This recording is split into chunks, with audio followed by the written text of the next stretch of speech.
Ksenia Bolchakova, à Moscou, première réaction apparemment prudente.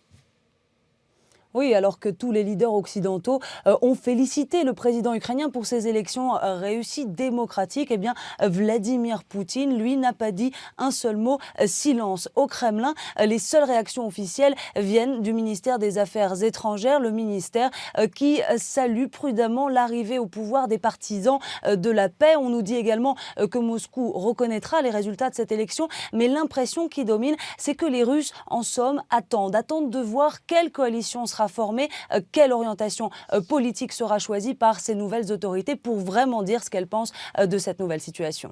Un chiffre qui contribue peut-être à expliquer la circonspection de la Russie, cette croissance à 0,7% pour les Russes, c'est très peu. Oui, c'est très peu. Et puis, on est loin, très loin des 7-8% de croissance qui ont marqué les 2 premiers mandats de Vladimir Poutine. Aujourd'hui, cette croissance, elle est quasi nulle. La situation économique est gravissime. On est vraiment à 2 doigts de la récession. Les sanctions économiques n'ont pas du tout arrangé, les sanctions occidentales n'ont pas du tout arrangé les choses puisqu'elles ont accentué la fuite des capitaux. On les estime à plus de 100 milliards de dollars sur l'année passée, sans parler de l'inflation, de la chute du rouble. Dans ce contexte extrêmement difficile, il n'est pas impossible que le dossier ukrainien ne soit plus aussi prioritaire pour le Kremlin qu'il ne l'a été les mois qui sont passés. Merci Xenia.